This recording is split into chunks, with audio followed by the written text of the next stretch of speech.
Baik, di sini kami akan mempresentasikan mini literatur review kami yang berjudul Relationship of Genetic Factor with the Incidence of Hypertension at a Young Adult Age.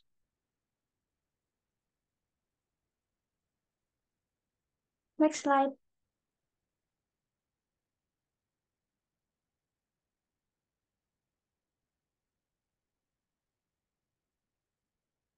Oke, di sini kelompok kami terdiri atas Celia Pranur Leli dengan NIM 191231007, Dimas Raihan Dwi Andika 191231173, Patricia Claris Megisa Sinoki 191231177, Aura Azarin Brina 191231178, dan Syarifah Amina Alata 191231182.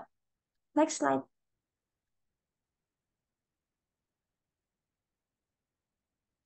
Jadi, ada 6 cara kami menyusun mini literatur review kami. Yang pertama, menentukan topik. Kedua, menentukan kata kunci. Ketiga, mencari literatur. Keempat, memformulasikan literatur. Kelima, membuat rekapitulasi. Dan yang terakhir, menyusun makalah. Next slide.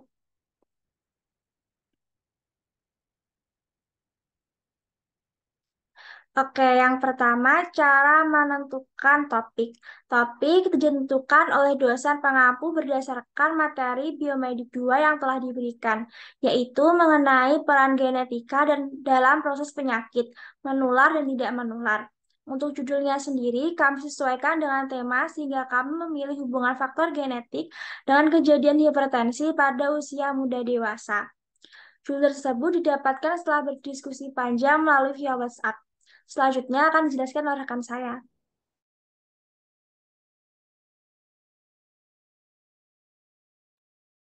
Baik, terima kasih. Jadi selanjutnya itu adalah strategi menemukan kata kunci. Jadi setiap anggota kelompok itu akan menentukan kata kunci yang relevan dengan topik penelitian untuk memfasilitasi proses pencarian literatur. Kata kunci ini diperoleh melalui pencarian sederhana dengan mempertimbangkan hal-hal yang masih terkait dengan hubungan faktor genetik dengan kejadian hipertensi pada usia muda dewasa. Beberapa kata kunci yang kami temukan antara lain hypertension, genetics, blood pressure, family history, age, adult, child, dan lain-lain. Lanjutnya dijelaskan oleh teman saya. Oke, terima kasih. Selanjutnya yaitu strategi mencari literatur. Kami mencari literatur dengan kata kunci yang telah ditentukan, lalu sumber literatur kami akses melalui Google Scholar. Setelah itu, kami mengembangkan kata kunci menggunakan sinonim, akronim, singkatan, dan bahasa lain untuk menentukan sejumlah cantuman yang relevan. Selanjutnya yaitu mengembangkan kata kunci dengan boolean logic, and or not, untuk menghemat waktu pencarian dan mempermudah proses pencarian karena banyaknya literatur yang ada. Selanjutnya akan dijelaskan oleh rekan saya.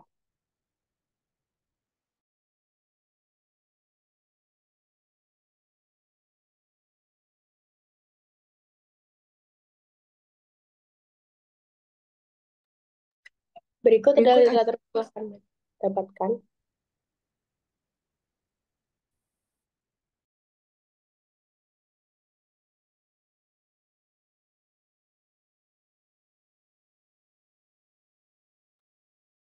Selanjutnya, strategi memformulasikan literatur.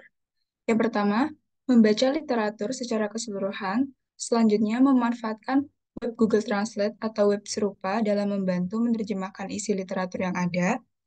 Lalu yang terakhir, mensintesis isi literatur, kemudian dimasukkan ke dalam naskah via Google Dokumen.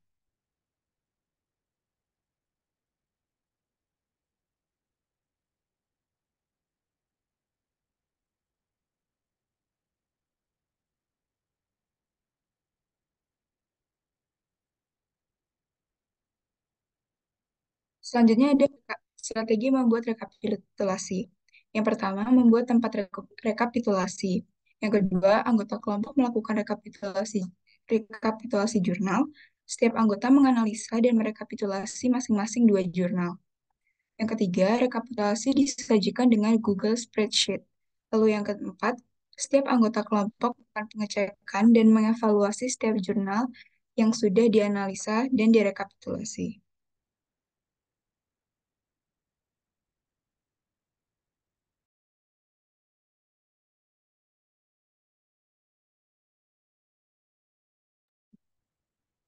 Oke, baik. Jadi selanjutnya itu adalah strategi menyusun makalah. Ada beberapa cara kelompok kami dalam menyusun makalah. Jadi yang pertama itu menentukan topik yang ingin dibahas. Topik kami itu tentang faktor genetik dalam hipertensi. Terus setiap anggota akan mencari dua jurnal dengan kata kunci yang telah ditentukan di Google Scholar. Terus yang ketiga, memasukkan hasil review ke dalam tabel rekapitulasi jurnal yang telah ditemukan. Selanjutnya, naskah disusun mencakup poin A sampai K, yaitu yang pertama menentukan kata kunci, yang kedua strategi menemukan literatur, yang ketiga jenis literatur dan cakupannya, yang keempat pertanyaan-pertanyaan yang digali, dan yang kelima konsep-konsep kunci dan keterkaitannya. Next.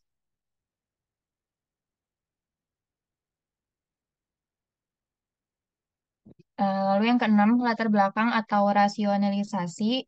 Yang ketujuh, metode penelitian, teknik pengumpulan data, dan teknik analisis data. Yang kedelapan, benang merah penulis menginterpretasikan data.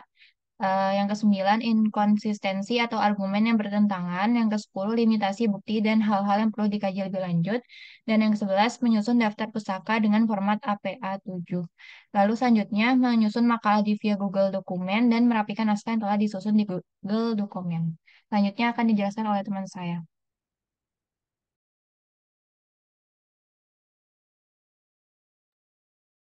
Selanjutnya, kesimpulan. Berdasarkan 10 jurnal yang telah kami review, faktor genetik memiliki keterkaitan dengan kejadian hipertensi, khususnya pada usia muda dewasa. Hipertensi sendiri adalah kondisi ketika tekanan darah di atas batas normal, yaitu 130 per 80 mmHg atau lebih. Prevalensi hipertensi pada remaja dan dewasa meningkat secara bertahap selama beberapa dekade terakhir, di mana variabel genetik menyumbang sekitar 30% variasi tekanan darah.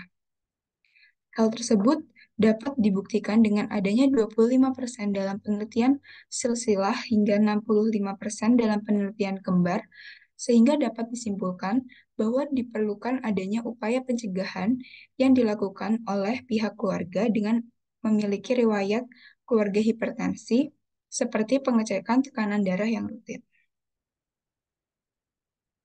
Sekian presentasi dari kelompok kami.